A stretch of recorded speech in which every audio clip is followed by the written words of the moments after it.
चल रहा था वो चल रहा था इंडस वैली सिविलाइजेशन, सिंधु घाटी सभ्यता, जिसमें मैंने पहले आपको जो है इंट्रोडक्शन दिया आपकी, जो कि पूरी की पूरी इंडस वैली सिविलाइजेशन में कैसा सिस्टम था, पूरी की पूरी सिंधु घाटी सभ्यता कैसी थी।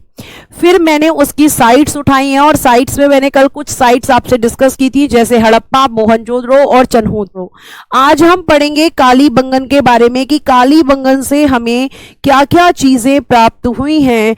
कालीबंगन, ठीक है, कालीबंगन के बारे में बेटा हम आज पढ़ने वाले हैं। कालीबंगन जो कि राजस्थान में घग्गर नदी के किनारे है, यहां से हमें क्या क्या मिला है, यहाँ से हमें क्या क्या मिला है ये हम देखेंगे। तो कालीबंगन से पहला लिखना, काले कांच की चूड़ियाँ हमें यहाँ से मिली हैं। काले कांच की चूड़ियाँ, ब्लैक बैंगल्स बेटा हमें यहाँ से मिले हैं। काले कांच की चूड़ियाँ, ब्लैक बैंगल्स हमें यहाँ से मिले हैं। ब्लैक बैंगल्स, काले कांच की चूड़ियां, क्लियर है। आगे चलते हैं, काली चूड़ियां, ब्लैक बैंगल्स, उसके बाद दूसरा जुते हुए खेत के साक्ष्य, जुते हुए खेत के साक्ष्य, जुते हुए खेत के साक्ष्य, एविडेंस ऑफ, ठीक है, जुते हुए खेत के साक्ष्य, evidence of ploughing field, evidence of ploughing field, evidence of ploughing fields, ठीक है, जुते हुए खेत के साक्ष्य, एविडेंस ऑफ प्लोइंग फील्ड्स हमें यहीं से मिले हैं। तीसरा बेटा लकड़ी का हल, लकड़ी का हल, ठीक है, लकड़ी का हल, जिसे हम कहेंगे वुडन प्लो, ठीक है, वुडन प्लो, यानी कि जुते हुए लकड़ी का हल हमें यहीं से मिला है। लकड़ी का हल, वुडन प्लो। उसके बाद चौथा लिखना, 7 हवन कुंड, 7 हवन कुंड, यानी कि 7 फायर पिट, 7 फायर पिट, 7 हवन कुंड हमें यहीं से मिले हैं। उसके अलावा यही कालीबंगा से बेटा हमें मिला है 7 हवन कुंड के अलावा भूकंप के साक्ष्य, भूकंप के साक्ष्य हमें मिले हैं। एविडेंस किसका मिला है? भूकंप का। तो भूकंप को क्या कहते हैं? अर्थक्वेक, यानी कि एविडेंस ऑफ अर्थक्वेक हमें यहीं से मिला है। एविडेंस ऑफ अर्थक्वेक हमें, अर्थक्वेक हमें यहीं से मिला है, ठीक है। अर्थक्वेक यानी कि, एक minute, earthquake, evidence of earthquake यानी कि भूकंप के साक्ष्य, एविडेंस ऑफ अर्थक्वेक यानी कि भूकंप के साक्ष्य। उसके बाद छठा, लकड़ी की बनी नाली, लकड़ी की बनी नाली, लकड़ी की बनी नाली। ये जो हमें टॉयज मिल रहे हैं, इनसे ही हमने आइडिया लगाया है कि इस तरह की चीजें हुआ करती थी, क्योंकि खिलौने अगर बन रहे हैं तो इसका मतलब कि वहां पर भी यही था। मैम रोज यही पढ़ाओगी? जी शिवम जी, यही पढ़ाऊंगी रोज जब तक ये खत्म नहीं होगा। ठीक है बेटा, पढ़ना तो पड़ेगा, अगर ये खत्म हो जाएगा तो उसको दोबारा थोड़ी पढ़ाऊंगी। आप लोग कुछ भी कमेंट्स करते हो और फिर कुछ बोल दो तो बोलते हो कि मैम आप जो है गुस्सा हो गई। वुडन गटर, ठीक है, वुडन गटर। तो आप लिखेंगे यहाँ पर लकड़ी की बनी नाली, ये आपका हो गया। इसके बाद 3 और पढ़ेंगे साइट्स, उसके बाद आपका स्टार्ट करेंगे वैदिक सभ्यता। अंत्येष्टि संस्कार के साक्ष्य, अंत्येष्टि संस्कार के साक्ष्य, अंत्येष्टि संस्कार के साक्ष्य। अंत्येष्टि संस्कार किसको कहते हैं बेटा? जब कोई व्यक्ति मर जाता है, उसके मरने के बाद में, ठीक है, जब कोई व्यक्ति मर जाता है तो उसके मरने के बाद में आपके जो भी संस्कार किए जाते हैं, जो भी काम उस व्यक्ति के लिए किए जाते हैं, उन्हें हम अंत्येष्टि संस्कार कहते हैं। यानी कि आप यहां पे लिख सकते हैं अंत्येष्टि संस्कार के लिए इंग्लिश में evidence of, evidence of funeral rights, ठीक है, फ्यूनरल राइट्स, FUNERAL। और लास्ट लिखिएगा लास्ट लिखिएगा हाथी दांत की कंघी। अभी लिखने का टाइम दूंगी, मुझे ये और लिख लेने दीजिए। हाथी दांत की कंघी, यानी हाथी के दांत से बनी हुई कंघी हमें मिली है, जिसे हम कहते हैं आइवरी कॉम्ब, जिसे हम कहते हैं आइवरी कॉम्ब। ये सब हमें इस जगह से मिला है जिसको हम काली बंगा कहते हैं। ठीक है, ये आपको ध्यान रखना है। तो ये अंत्येष्टि संस्कार के साक्ष्य, लकड़ी की बनी नाली, भूकंप के साक्ष्य, हवन कुंड, लकड़ी का हल, जुते हुए खेत के साक्ष्य, काले कांच की चूड़ियां, और बेटा अगर हम बात करें तो हाथी दांत की कंघी, ये हमें यहां से मिले हैं। ठीक है, आपको ध्यान रखना है। नाली बच्चा पूछ रहा है, इस तरीके की बनी हुई होती हैं, इसमें से यहां से घरों से निकलने वाली जो भी गंदगी होती है वो सब इन्हीं में बह जाती है। ठीक है, तो ये हमें लकड़ी के शेप में मिली है, एक लकड़ी से बनी नाली मिली हुई थी जो उसी तरीके से बनाई गई थी। तो उनसे ही हमने अंदाजा बनाया कि यहाँ पे नालियों की सुदृढ़ व्यवस्था थी, ये आपको ध्यान रखना है। हल मिट्टी का भी मिला था, हल मिट्टी का भी मिला था और लकड़ी का भी मिला था। मना थोड़ी क्या है, खिलौने के रूप में भी आपके जो है हल मिले हैं, लेकिन लकड़ी का हल हमें कालीबंगन से, स्पेशली कालीबंगा से मिला। क्यों मिला? क्योंकि यहीं से हमें जुते हुए खेत के साक्ष्य मिले हैं। जो हल होता है वो खेतों को जोतने के काम आता है, तो जब जुते हुए खेत मिले हैं तो लकड़ी का हल भी हमें यहीं से मिला है। ठीक है, ये आपको ध्यान रखना है, ये आपको पता होना चाहिए। उसके बाद हाथी दांत की कंघी हमें मिली है। नेक्स्ट एक बच्चा कह रहा है कि मैम धोलावीरा भी तो होता है। चलो धोलावीरा के बारे में भी बता देती हूँ कि धोलावीरा से हमें क्या क्या मिला है। धोलावीरा जो कि 3 टीलों में विभाजित था, एकमात्र स्थल है सिंधु घाटी सभ्यता का। सिंधु घाटी सभ्यता का एकमात्र स्थल धोलावीरा जो कि 3 टीलों में विभाजित था। ठीक है, 7th पॉइंट बताना मैम। 7th पॉइंट अभी मैंने समझाया है, अंत्येष्टि संस्कार। अंत्येष्टि संस्कार मतलब जब किसी व्यक्ति के जीवन का अंत हो जाता है, उसके अंत होने के बाद में उसके घर वाले जो भी क्रिया करते हैं, पूजा पाठ जिसको आप बोलते हैं भोज, कहीं बोलते हैं तेरवी, तो ये सब क्या होता है? अंत्येष्टि संस्कार। जो भी रिचुअल्स फॉलो किए जाते हैं किसी व्यक्ति के मरने के बाद, वही आपका साक्ष्य कहां से मिले हैं? कालीबंगा से। अब हम बात करते हैं धोलावीरा। माइक और मैं थोड़ा और दूर कर देती हूं, ठीक है। धोलावीरा, धोलावीरा की अगर हम बात करेंगे तो ये गुजरात में है। यहाँ सबसे ज़्यादा जो फेमस था वो था जल प्रबंधन व्यवस्था। यहाँ वाटर मैनेजमेंट बहुत अच्छे से किया गया था। वाटर मैनेजमेंट, जल की सुदृढ़ व्यवस्था की गई थी। वाटर मैनेजमेंट सबसे अच्छा बेटा धोलावीरा का ही माना जाता है। वाटर मैनेजमेंट यानी जल प्रबंधन की व्यवस्था। सेकंड अगर हम बात करते हैं तो यहीं से मिले हैं हमें सुनामी के साक्ष्य। सुनामी का साक्ष्य, ठीक है, सुनामी का साक्ष्य, ठीक है, सुनामी का साक्ष्य यानी सुनामी एविडेंस बेटा हमें यहीं पर मिल रहे हैं। सुनामी के साक्ष्य हमें यहीं से मिल रहे हैं। ठीक, उसके बाद स्टेडियम के साक्ष्य। स्टेडियम समझते हैं ना, जहाँ पे लोग खेलते हैं। स्टेडियम के साक्ष्य, स्टेडियम के साक्ष्य, ठीक है, स्टेडियम के साक्ष्य यानी स्टेडियम एविडेंस बेटा यहीं से हमें मिलते हैं। स्टेडियम एविडेंस यहीं से मिलते हैं। स्टेडियम क्या होता है? आपने देखा होगा, एक बहुत बड़ा सा इस तरीके का एरिया होता है जिसमें प्लेयर्स खेलने जाते हैं। ठीक है, ये आपको ध्यान रखना है। और ये आपको ध्यान रखना है कि यहीं से हमें क्या मिले हैं? यहीं से हमें स्टेडियम के साक्ष्य मिले हैं। स्पीड एकदम मेंटेन है, ना तो कोई ये कमेंट करेगा कि तेज पढ़ाओ और ना कोई ये कहेगा कि धीरे पढ़ाओ।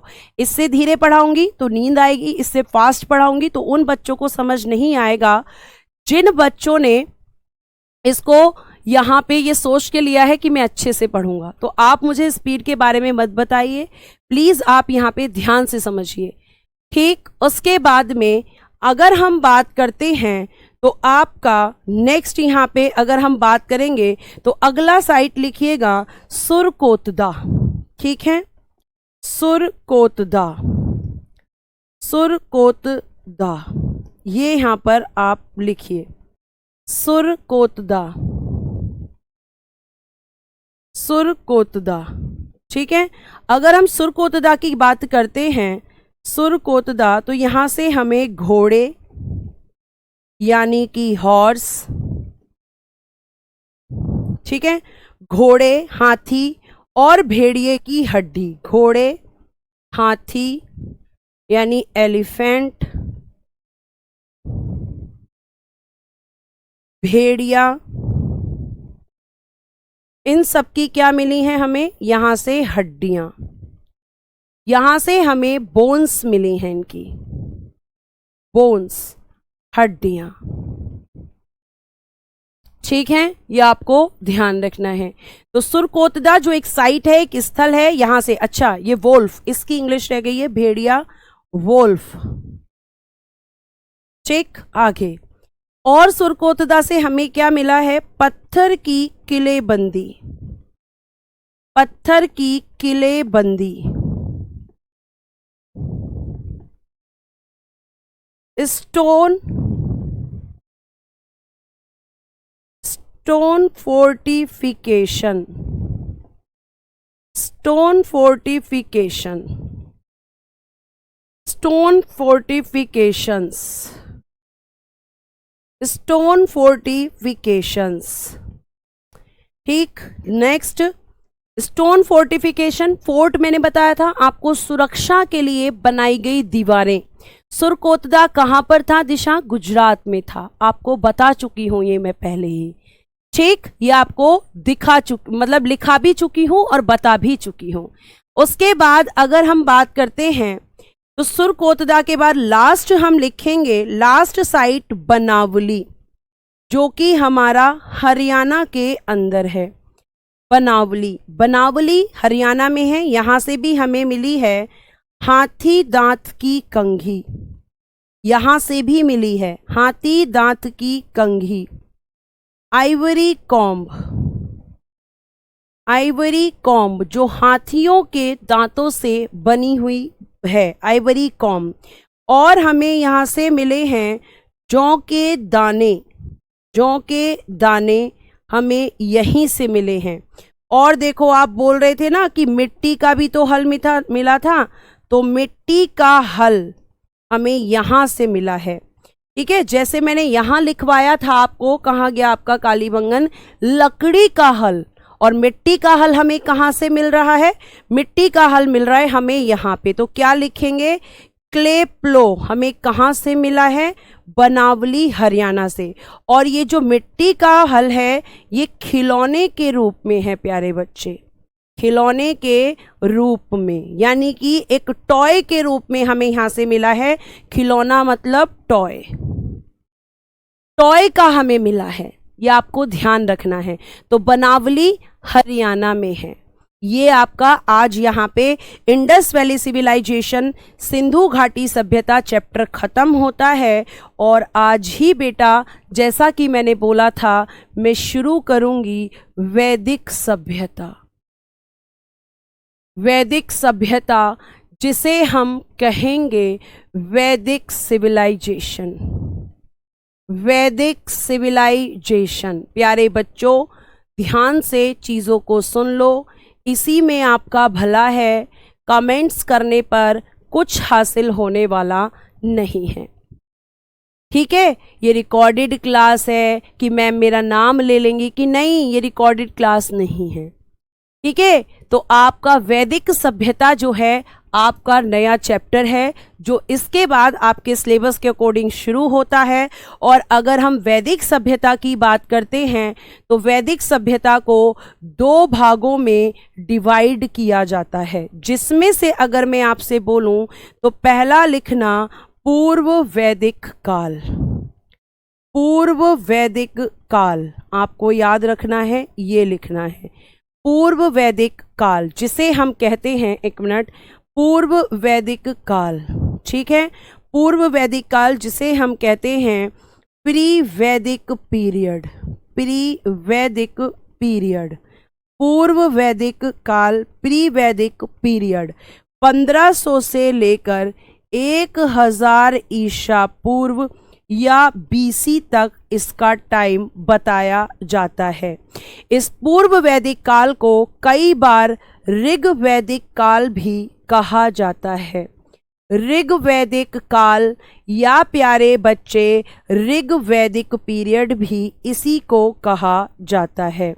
ऋग वैदिक पीरियड, ऋग वैदिक काल पूर्व वैदिक काल को ही कहा जाता है।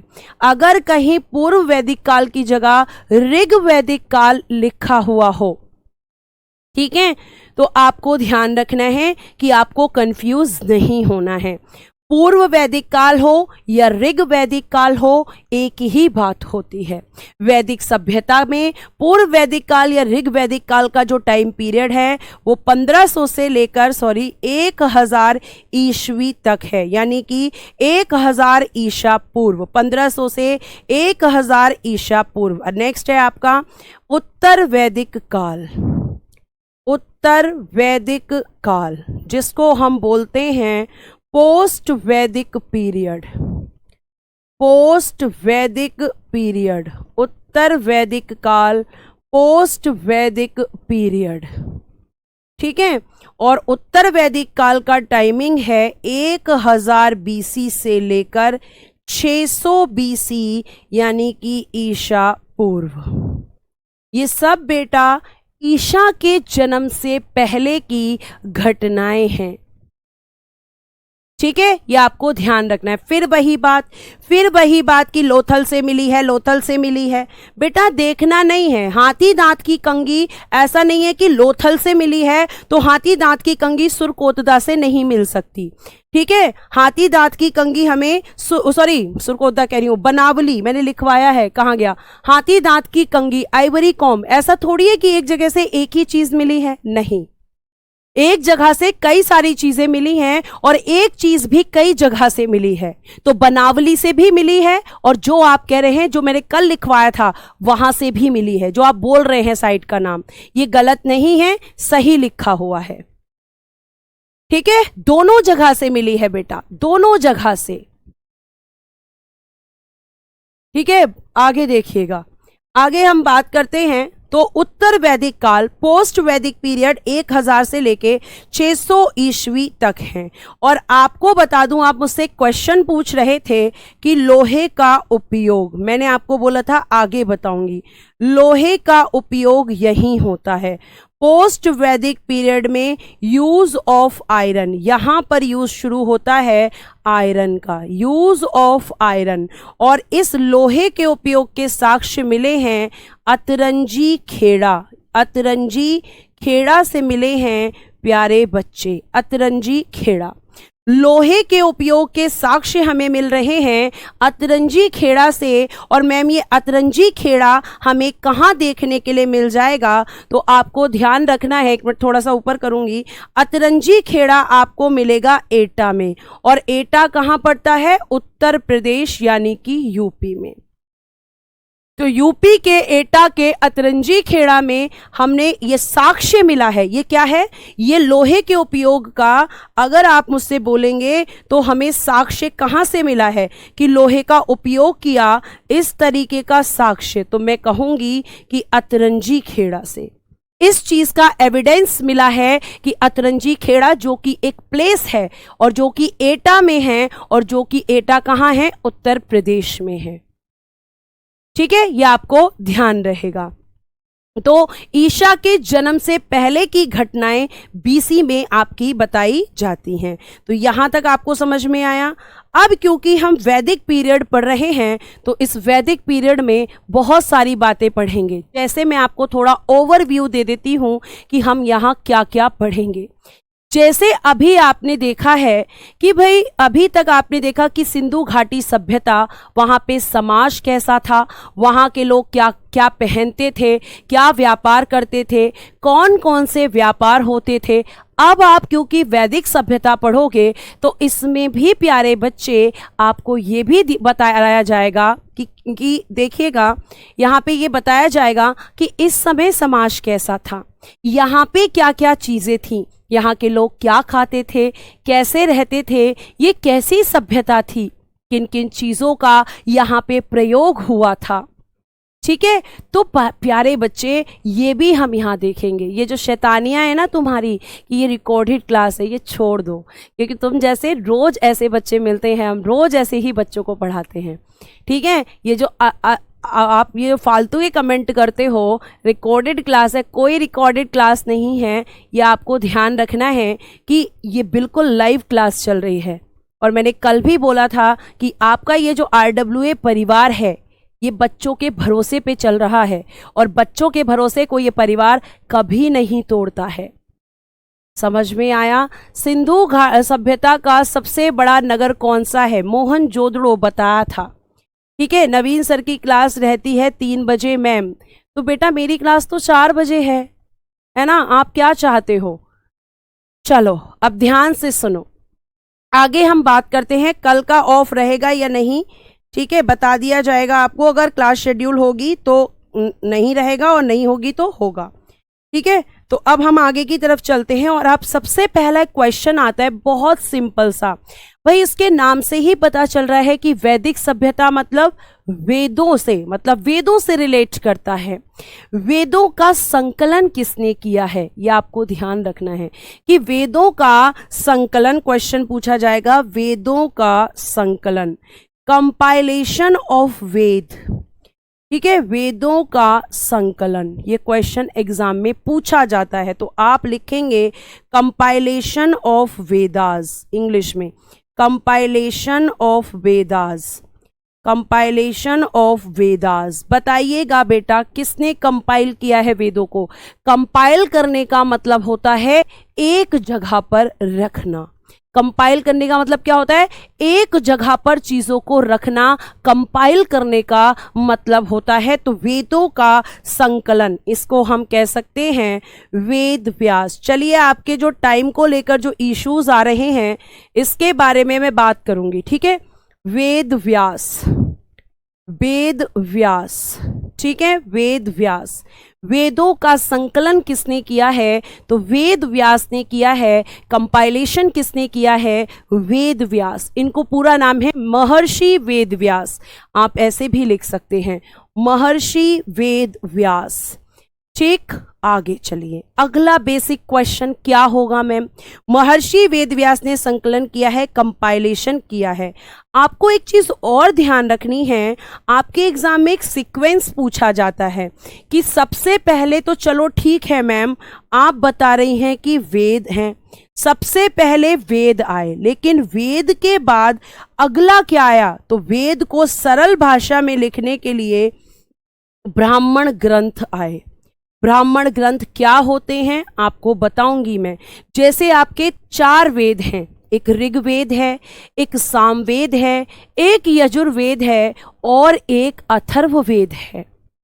ठीक है, तो ये जो आपके वेद हैं, इन वेदों के लिए ब्राह्मण ग्रंथ बनाए गए। ठीक, तो आपका वेद आया, वेद के बाद फिर ब्राह्मण ग्रंथ आए, और ब्राह्मण ग्रंथ के बाद बेटा आरण्यक आए।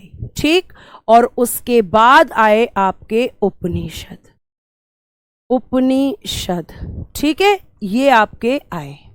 तो वेद, ब्राह्मण ग्रंथ, आरण्यक और उपनिषद।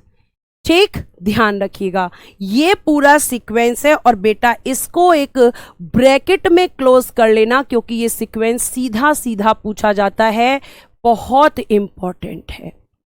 ठीक है, तो आपका ये पूरा सीक्वेंस है। उसके बाद अगला आपका एक और चीज लिखिएगा, आर्यों द्वारा निर्मित सभ्यता। आर्यों द्वारा निर्मित सभ्यता, आर्यों द्वारा निर्मित सभ्यता, आर्यों द्वारा निर्मित सभ्यता। वैदिक सभ्यता कहलाई। वैदिक सभ्यता कहलाई। यानी हम ये कह सकते हैं कि जो वैदिक सिविलाइजेशन है, जो वैदिक सभ्यता है, इसकी अगर हम बात कर रहे हैं तो वैदिक सभ्यता को किसने क्रिएट किया? तो वैदिक सभ्यता क्रिएटेड बाय द आर्यंस। आप लिख सकते हो Vedic civilisation, Vedic civilisation, civilisation created by the Aryans, created by the Aryans. ठीक है, आर्यों ने इस सभ्यता को क्रिएट किया, इसका निर्माण किया, इसका सृजन किया। यानी कि आर्य जो कि भारत में आए, अब कहाँ से आए वो भी मैं बताऊंगी, क्योंकि उसमें भी आपके इतिहासकारों के, विद्वानों के अलग अलग जो है मत हैं। किसी ने कुछ बताया है, किसी ने कुछ बताया है, लेकिन सबसे मान्य मत कौन सा है वो भी मैं आपको बताऊंगी। ठीक है, आर्य कौन थे बेटा? अभी बताऊंगी आर्य कौन थे सलीम खान।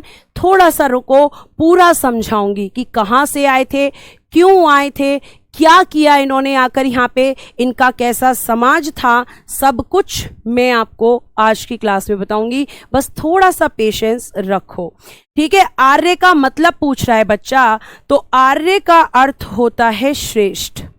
आर्य का अर्थ क्या है बेटा? आर्य का अर्थ माना गया है श्रेष्ठ। आर्य का अर्थ होता है श्रेष्ठ। ठीक है, आर्य का क्या मतलब होता है? श्रेष्ठ होता है। और कुछ लोगों ने कहा कि आर्य जो हैं कहां से आए? एशिया से आए थे। ठीक है, कुछ लोगों का कहना है कि नहीं, आर्य ध्रुवों से आए थे। ठीक है, मैं आपको बताऊंगी कि क्या क्या यहां पे चीजें होती हैं। ठीक, तो आर्य का अर्थ क्या होता है? श्रेष्ठ होता है। उसके बाद लिखना कि ये जो सभ्यता थी ये एक ग्रामीण सभ्यता थी। ग्रामीण सभ्यता, ठीक है, ग्रामीण सभ्यता थी। यानी जो सिंधु सभ्यता थी वो शहरी सभ्यता थी, यानी कि सिटी सिविलाइजेशन, नगरीय सभ्यता हमने कहा, और इसको हम क्या कहेंगे कि ये आपकी विलेज सिविलाइजेशन थी। विलेज सिविलाइजेशन, ग्रामीण सभ्यता जिसको हम कहते हैं, यानी कि यहाँ पे गांव का विकास होने लगा। सिंधु घाटी सभ्यता के बाद बेटा आपकी जो नई सभ्यता आई, वैदिक सभ्यता, वो ये कहा जाता है कि आपको ध्यान रखना है कि ये कहा जाता है इनके बारे में कि इन्होंने ग्रामीण सभ्यता को विकसित किया, एक गांव की सभ्यता को विकसित किया, मतलब शहरों का पतन हो गया। शहरी सभ्यता जो कि एक सिंधु सभ्यता थी, उसके पतन के बाद फिर हमारा जो देश है ये कहा गया कि उसका पतन शुरू हो गया। ठीक है, उसका पतन शुरू हो गया। बेटा आगे आगे मत भागो, चीजें थोड़ा सा समझो। फिर अगला क्वेश्चन आएगा कि वैदिक सभ्यता के लोगों ने किस भाषा का प्रयोग किया था, इनकी भाषा क्या थी, इनकी भाषा क्या थी, ये प्रश्न पूछा जाएगा। तो आप कहेंगे लैंग्वेज, इंग्लिश में लिखना लैंग्वेज। कौन सी भाषा का प्रयोग करते थे ये? तो आप कहेंगे संस्कृत। ये संस्कृत भाषा का प्रयोग करते थे, संस्कृत इनकी भाषा थी।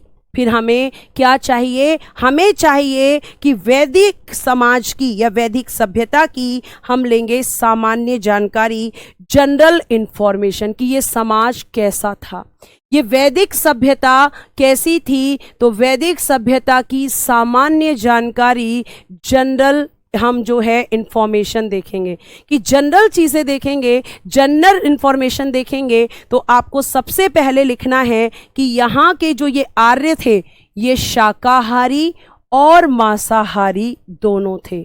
शाकाहारी और मांसाहारी, यानी कि वेजिटेरियन, वेजिटेरियन, ठीक है, शाकाहारी और मांसाहारी, और मांसाहारी यानी कि vegetarian, sorry non vegetarian, non vegetarian, शाकाहारी और मांसाहारी दोनों तरह के लोग थे।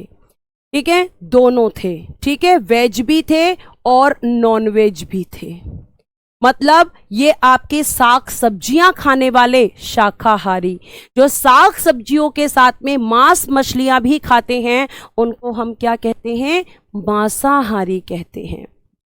ठीक है, जोर से बोलिए, जोर से क्यों बोलना है, आपको आवाज नहीं आ रही है? ठीक है, उसके बाद आगे देखिएगा, शाकाहारी के बाद आगे हम बात करेंगे तो हमें अगला पता होना चाहिए कि आपको मैं बता दूं कि यहाँ पे क्या हुआ था, हाउस कंस्ट्रक्शंस के साक्ष्य मिले हैं, हाउस कंस्ट्रक्शन। ठीक है, हाउस कंस्ट्रक्शन, लेकिन मकानों का निर्माण कैसा था, गांव में जैसा होता है, यानी कि सामान्यतः मकानों का निर्माण था, सामान्यतः मकानों का निर्माण किया गया था। ठीक है, जैसे गांव में घर होते हैं इस तरीके की एक सभ्यता विकसित हो रही थी। ये मकान थे तो सही लेकिन पक्के नहीं थे, हाउस कंस्ट्रक्शन था तो, लेकिन ग्रामीणों की तरह था, क्योंकि ये एक ग्रामीण सभ्यता थी। उसके बाद अगर हम बात करें तो यहाँ पे आपके 4 वर्ग आपको दिखेंगे, 4 वर्ग। ठीक है, 4 क्लास आपको यहाँ दिखेंगी, 4 वर्ग आपको यहाँ दिखेंगे, जिसमें आपके एक होते थे पुरोहित। ठीक है, पुरोहित होते थे, दूसरे बेटा योद्धा वॉरियर होते थे, योद्धा,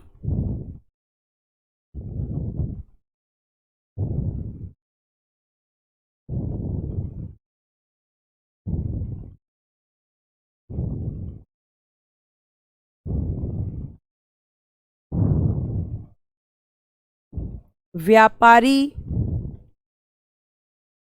ट्रेडर्स,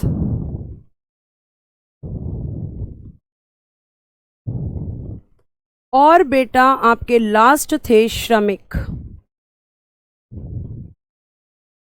यानी कि वर्कर्स।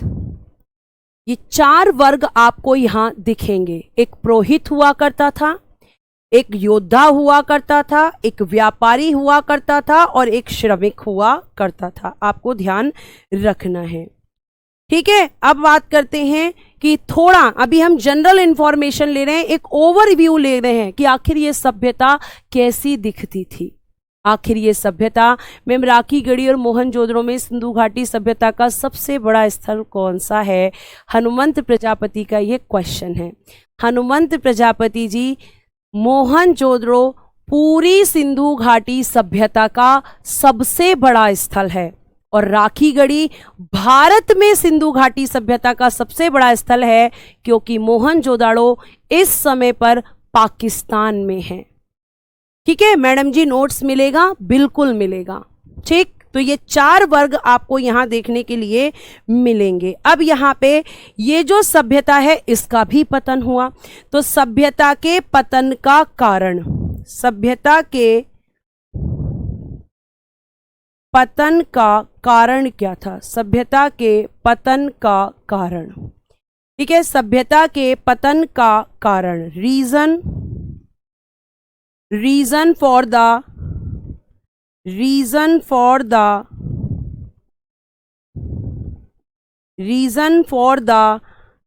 डिक्लाइन ऑफ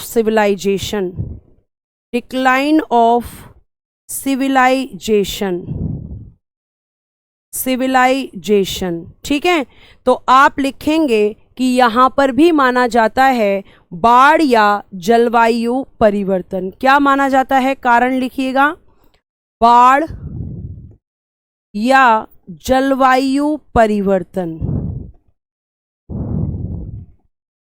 बाढ़ या जलवायु परिवर्तन। ठीक, यानी हम लिख सकते हैं कि किसको माना जाता है, तो आप लिखेंगे कि मैम फ्लड और क्लाइमेट चेंज, फ्लड और क्लाइमेट चेंज, ये इस सभ्यता के पतन का कारण था। ठीक है, ये इस सभ्यता के पतन का कारण था, ये आपको ध्यान रखना है, जिसको लिखना है लिख लीजिएगा। फिर उसके बाद में अभी मैं आपको नेक्स्ट बताने वाली हूं कि यहाँ के लोग माप तोल के लिए, मेजरमेंट के लिए क्या यूज करते थे। मतलब अगर यहाँ पे किसी भी चीज को मापना होता था, किसी भी चीज का मेजरमेंट करना होता था, तो उसका गुणांक क्या था, किस उसमें ये करते थे। ठीक है, धोलावीरा गुजरात में है ना जी, धोलावीरा गुजरात में है। ठीक है, लिखवा तो चुकी हूं, आप लोग रिवीजन क्यों नहीं करते बेटा। ठीक, इसको लिख लीजिए फटाफट ताकि मैं आगे बढ़ूं। ठीक है, माप तोल आगे लिखेंगे, यहां पे आपने लिख लिया होगा, मैं बहुत धीरे धीरे लिखवा रही हूं ताकि आप लिखें। माप तोल 16 के गुणक में थी। माप तोल 16 के गुणक में थी। 16 के गुणक में थी। माप तोल 16 के गुणक में थी। ठीक है, इंग्लिश में लिखिएगा, measurement were wait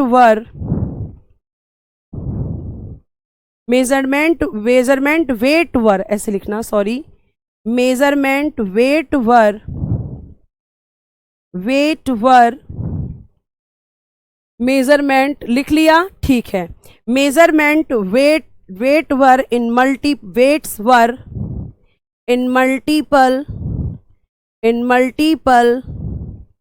in multiple of 16, यानी 16 के गुणांक में यहां पे चीजों को रखा जाता था, 16 के गुणांक में। ठीक है, ये आपको ध्यान रखना है। उसके बाद अगर हम बात करें तो आगे देखिएगा कि यहां पर आपको एक नोट डलवाऊंगी मैं, जो कि यहां पे आपको लिखना है वो हड़प्पा सभ्यता से है, इसलिए मैं अलग से लिखवा देती हूं। ठीक है, यहां पे लिखिएगा हड़प्पा। ठीक है, ध्यान से सुनना मैं क्या लिख रही हूं। हड़प्पा लिपि के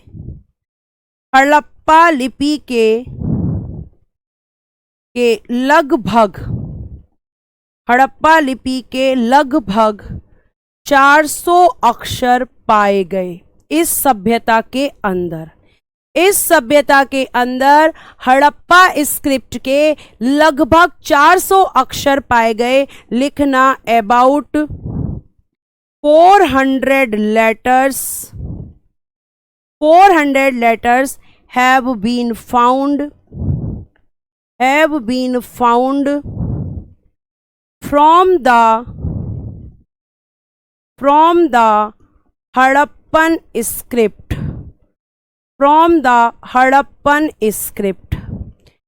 हड़प्पा सभ्यता के लगभग 400 अक्षर यहां पाए गए, यहां पे देखे गए। कितने अक्षर थे? 400। आपको ध्यान रखना है कि आपको अबाउट बताया है, लगभग बताया, और लगभग का मतलब है कि ये हो सकता है।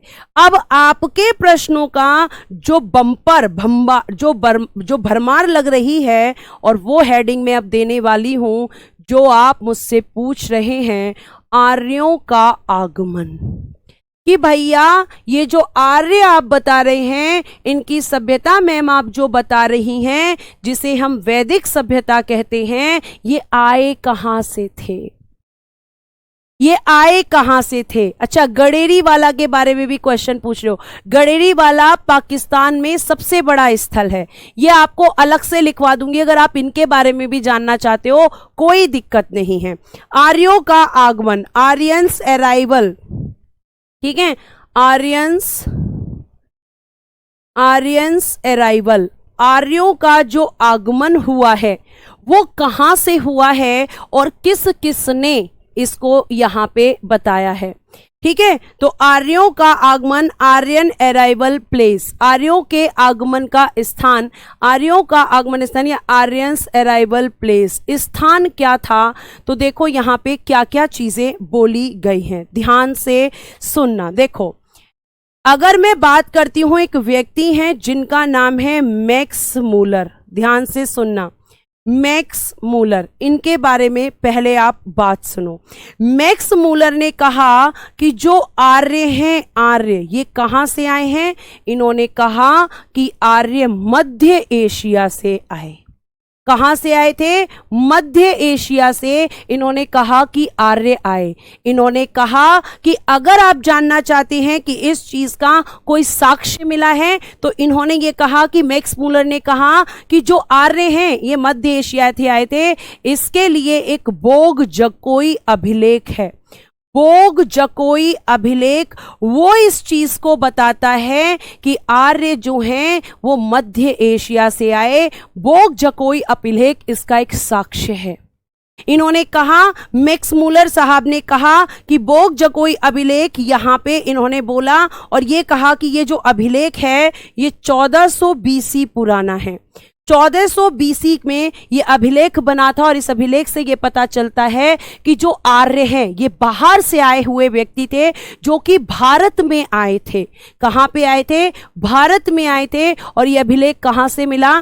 तो बोग जकोई अभिलेख ये साक्ष्य बताता है कि ये मध्य एशिया से आए।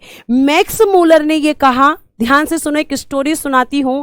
मैक्स मूलर ने यह कहा कि जो सिंधु घाटी सभ्यता है उसका जो पतन है वो आर्यों ने किया। आर्य विदेशी थे, ये भारत से नहीं थे।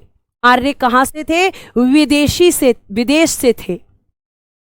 ठीक है, आपको ध्यान रखना है कि ये विदेश से आए हुए लोग हैं। मैक्स मूलर, क्या हो गया, क्या कर दिया मैंने?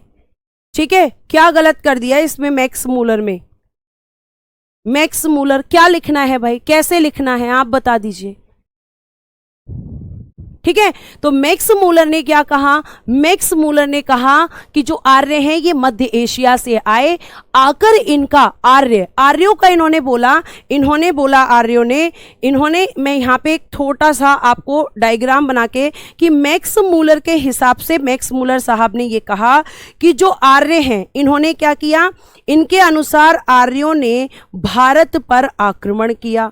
आर्यों ने भारत पर आक्रमण, इनके हिसाब से जो आर्यंस थे इन्होंने इंडिया पर अटैक किया, आक्रमण किया, अटैक किया और इन्होंने कहा, अटैक करके इन्होंने क्या किया? अटैक करके इन्होंने सिंधु घाटी सभ्यता का पतन, सिंधु घाटी सभ्यता का पतन कर दिया। सिंधु घाटी सभ्यता का पतन। और ये जो अटैक किया था आर्यों की तरफ से, इन्होंने एक और चीज कही। ठीक है, इन्होंने एक और चीज कही, एक मिनट, हाँ इधर देखो, अब देखो, इन्होंने कहा विनाश कर दिया। इन्होंने कहा कि ये मध्य एशिया से कैसे आए, इनसे पूछा गया तो आपके मैक्स मूलर साहब ने कहा कि ये हिंदू कुश पर्वत से आए।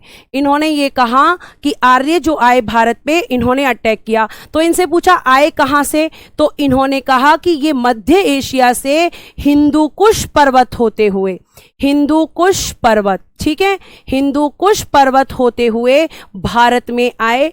भारत में एक सभ्यता थी जिसका नाम था सिंधु घाटी सभ्यता, और सिंधु घाटी सभ्यता में यहां पर आकर इन्होंने पतन किया। तो इनसे पूछा गया कि भाई कैसे, इन्होंने एक हिसाब से बताया है, ठीक है, बहुत अच्छे से बताया। तो फिर इन्होंने एक और रीजन दिया। इन्होंने कहा कि ये जो अटैक किया गया, और इन्होंने ये भी बताया कि जो आर्य थे, आर्य जो थे वो गोरे थे। कैसे थे आर्य? कैसे थे? गोरे। और आर्यों वर्सेस द्रविड़, यानी कि आर्यों और द्रविड़ों के बीच झगड़ा हुआ। द्रविड़ का मतलब है काले, और काले कौन माने इन्होंने? भारतीय। मैक्स मूलर ने कहा, मैक्स मूलर ने कहा कि काले और गोरों के बीच झगड़ा हुआ, यानी आर्य और द्रविड़ के बीच झगड़ा हुआ। और आर्यों का जो राजा था इस झगड़े में, तो आर्यों का राजा, इन्होंने कहा कि आर्यों का राजा था इसमें सुदास। इन्होंने कहा king of Aryans, king of Aryans, जो कि काले लोगों से लड़ा, उसका नाम है सुदास। क्या नाम था? राजा सुदास। ये आर्यों का राजा था। और इसने क्या किया? इसने जो द्रविड़ हैं, ठीक है, द्रविड़ यानी कि काले, यानी कि भारतीय, ठीक है, जो द्रविड़ हैं इनकी तरफ से थे 10 राजा, 10 राजा, ठीक है, 10 राजा। तो इसने ये कहा मैक्स मूलर ने कि इन 10 राजाओं को सुदास ने हरा दिया। ये जो 10 राजा आप देख रहे हो जो कि द्रविड़ हैं, इनके बीच में युद्ध होता है और इस युद्ध में ये हार गए। और जब ये हार गए तो फिर जो आर्य मध्य एशिया से भारत में आए थे, इन्होंने पूरी सिंधु घाटी सभ्यता का पतन कर दिया और फिर यहाँ पे इन्होंने एक नई सभ्यता बनाई जिसे हम कहते हैं सिंधु घाटी सभ्यता। तो ये कहा जाता है कि इन्होंने 10 राजाओं को आर्यों के राजा सुदास ने हरा दिया था। इस तरह की बातें इन्होंने कही। ठीक, उसके बाद अगर हम बात करें तो आगे और भी लोग हैं जो इस बात को गलत ठहराते हैं, लेकिन मैं आपको बता दूं कि मैक्स मूलर की इस बात को तो माना जाता है कि आर्यंस जो हैं वो मध्य एशिया से आए, लेकिन इस बात को एक्सेप्ट नहीं किया जाता कि ये लोग बाहर से आए और इन्होंने आकर पूरी सभ्यता को, जो कि सिंधु घाटी सभ्यता थी, उसको खत्म कर दिया। पतन का मतलब होता है डिक्लाइन करना, चीज को खत्म कर देना, कि खत्म कर दिया। ठीक, तो इनकी इस बात को गलत माना गया कि नहीं, सिंधु घाटी सभ्यता के खत्म होने का कारण था यहां का बाढ़ आना, जो कि आपको मोहनजोदाड़ो मूवी में भी दिखाया गया है। तो मैक्स मूलर ये बता रहे हैं। उसके बाद एक व्यक्ति और हैं जिनका नाम है एडवर्ड मेयर। एडवर्ड मेयर, इनका क्या कहना है? तो एडवर्ड मेयर कह रहे हैं कि नहीं, आर्य जो हैं वो पामीर पठार से आए थे। इनका आगमन कहां से हुआ था? पामीर पठार से हुआ था इनके अनुसार। पूरा भी लिख सकते हो, पामीर का पठार, प्लेटू ऑफ पामीर। पठार को इंग्लिश में कहते हैं प्लेटू। ठीक है, प्लेटू ये आपका कहा जाता है। तो प्लेटू ये आपका यहां से आए। लेकिन उसके बाद में और आपके इतिहासकार हैं पेनका और हर्ट। पेनका और हर्ट, इन दोनों ने कहा कि नहीं, ये लोग जर्मनी से आए, जर्मनी। ठीक, उसके बाद आपके देश के एक व्यक्ति जिनका नाम है दयानंद सरस्वती। दयानंद सरस्वती, इन्होंने कहा कि नहीं, आर्य तिब्बत से आए। इन्होंने कहां से बताया? तिब्बत से। लेकिन सबसे ज्यादा जो माना जाता है वो माना जाता है कि आर्य कहां से आए थे? मैम, मध्य एशिया से आए थे, ऐसा माना जाता है। उसके बाद एक व्यक्ति हैं गाइल्स। गाइल्स ने कहा कि नहीं, ये हंगरी से आए थे, ये हंगरी से आए थे। फिर एक और लास्ट व्यक्ति हैं जिनका नाम है श्री बाल गंगाधर तिलक। बाल गंगाधर तिलक, इन्होंने कहा, इन्होंने क्या कहा? इन्होंने ये कहा कि जो श्री बाल गंगाधर तिलक है, इन्होंने कहा कि ये कहां से आए? इन्होंने कहा कि ये उत्तरी ध्रुव से आए, ये नॉर्थ पोल से आए, उत्तरी ध्रुव। इनका ये कहना था कि ये ध्रुव से आए। कौन से ध्रुव से? नॉर्थ पोल से। नॉर्थ पोल से ये लोग आए हैं, उत्तरी ध्रुव से ये लोग आए हैं, इन्होंने कहा। और पामीर का पठार किसने कहा? एडवर्ड मेयर ने। ठीक, नॉर्थ पोल, एक मिनट स्पेलिंग ठीक करना, नॉर्थ पोल। ठीक है, ये आपको ध्यान रखना है। तो मैम, सबके बारे में क्यों माना जाता है, जबकि सबसे ज्यादा मान्यता किसकी है? सबसे ज्यादा मान्यता है मैक्स मूलर की कि ये मध्य एशिया से आए थे। तो आपने बाकी क्यों लिखवाए हैं? आपने बाकी क्यों लिखवाए हैं? क्योंकि बेटा ये एग्जाम में पूछे गए हैं कि सरस्वती, दयानंद सरस्वती जी ने कहां से बताया, या श्री बाल गंगाधर तिलक जी ने कहां से बताया, इन लोगों ने कहां कहां से बताया कि आर्य आए। ठीक, तो ये आपको ध्यान रखना है। उसके बाद में आगे की तरफ हम चलते हैं तो आपको ध्यान रखना है कि आर्यों का जो समाज था वो उसमें 5 जन थे, 5 जन माने जाते थे। अभी मैं बताऊंगी आपको। ठीक है, चलो भाई आगे देखो, यहां पे आगे बात करते हैं। आर्यों का 5 जन, अभी समझ में आ जाएगा मैं क्या बताने की कोशिश कर रही हूं जब मैं आज से इसको कंपेयर करूंगी। आर्यों का 5 जन। ठीक, आर्यंस, आर्यंस इसको इंग्लिश में भी बोलेंगे 5 जन। यानी यहां का जो आपका पूरा देश इस समय था वो कैसे था, मतलब इस समय राष्ट्र का निर्माण कैसे होता था। तो देखो, सबसे पहले यहां पे लिखो राष्ट्र, यानी कि नेशन। तो राष्ट्र यहां की क्या हुआ करती थी? सबसे बड़ी इकाई, सबसे बड़ी इकाई। यानी कि बिगेस्ट यूनिट इस समय की जो हुआ करती थी, सबसे बड़ी इकाई जो हुआ करती थी वो थी राष्ट्र। ठीक है, बिगेस्ट यूनिट ऑफ आर्यंस ये आपकी मानी जाती है। राष्ट्र के नीचे आते थे बेटा जन, जन को जन ही कहेंगे इसके नीचे। फिर इसके नीचे आते थे विश्व, और विश्व के नीचे आते थे ग्राम। विश्व के नीचे क्या आते थे? ग्राम। और ग्राम के नीचे आते थे बेटा कुल। ठीक है, कुल, कुल जिनको हम कहते हैं कुल यानी एक तरीके से परिवार। अब यहां की अगर हम इसी चीज को जो हमने इस टाइम पे देखी है वैदिक सभ्यता में, अगर हम इस चीज को आज देखते हैं, आज का मतलब है कि वर्तमान में कैसे देश बनता है, वर्तमान में। और आपको एक और चीज बता दूं कि ये तो सबसे बड़ी इकाई थी, तो सबसे छोटी इकाई कौन सी थी? कुल। सबसे छोटी इकाई, सबसे छोटी इकाई यानी कि स्मॉलेस्ट यूनिट, सबसे छोटी इकाई स्मॉलेस्ट यूनिट, स्मॉलेस्ट यूनिट सबसे छोटी इकाई। तो इसमें भी अगर हम बात करेंगे तो देखो यहां पर भी सबसे पहले राष्ट्र ही आएगा, लेकिन राष्ट्र के बाद यहां पे जैसे यहां विश्व आ रहे हैं तो यहां पे राष्ट्र के बाद बेटा राज्य आ जाएंगे। राष्ट्र के बाद क्या आएगा? राज्य यानी कि स्टेट। यहां पे सबसे पहले नेशन, नेशन के बाद में होगा स्टेट। ठीक, स्टेट के बाद में आज के टाइम पे क्या आएगा? तो आप कहेंगे मैम जो है क्या कहते हैं, स्टेट के बाद जिला आएगा। क्या आएगा? जिला यानी कि डिस्ट्रिक्ट। जिला आ जाएगा यानी कि डिस्ट्रिक्ट, डिस्ट्रिक्ट। फिर क्या आएगा बेटा? डिस्ट्रिक्ट के बाद डिस्ट्रिक्ट किस चीज में डिवाइड होता है? प्रखंडों में। यानी हम कह सकते हैं कि ब्लॉक्स आ जाएंगे आपके। क्या आ जाएंगे? जिले के बाद खंड आ जाएगा, खंड यानी कि ब्लॉक। अभी समझा रही हूं, थोड़ा सा पेशेंस रखो। ब्लॉक, उसके बाद क्या आएगा मैम? ग्राम आएंगे, गांव आ जाएंगे यानी कि विलेज। और उसके बाद क्या आ जाएगा? खंड, ग्राम। और उसके बाद क्या आ जाएगा? राष्ट्र, राज्य, जिला, खंड, ग्राम। और फिर आएगा परिवार यानी कि फैमिली। ये आपके इस तरीके से इस देश का निर्माण आज के समय में हो रहा है।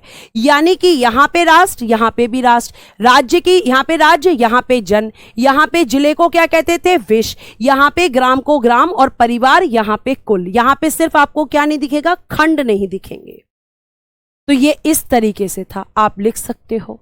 ठीक है, मंडल भी कहा जाता है कई जगह, जो खंड होते हैं इन्हें मंडल भी कहा जाता है। ठीक है, तो ये इस तरीके से आपके आज का है और ये उस समय का आपका देश था। तो इस तरीके से निर्माण होता था, ये आपको ध्यान रखना है। इंग्लिश लिखी हुई है, देखो तो ठीक से। ठीक है, लाइन टू लाइन पढ़ाइए, ये लाइन टू लाइन ही पढ़ाइए। बताओ कहां आगे पीछे किया है। ये मैंने बताया है कि आज के समय में आपका देश ऐसा है, आज के समय में, और वैदिक सभ्यता में ऐसा था। उसमें राष्ट्र था, आज भी राष्ट्र है। यहां पे राज्य को जन कहते थे, जिला को यहां विश्व कहते थे, ग्राम को ग्राम ही कहते थे, परिवार को कुल कहते थे। बस इतना ही है, इसके अलावा कुछ है ही नहीं। क्या मैंने आगे पीछे कर दिया? तो आज के लिए हम इतना ही रखते हैं, बाकी की चीजें मैं नेक्स्ट क्लास में कराऊंगी। आज के लिए धन्यवाद, bye bye, take care and good day everyone.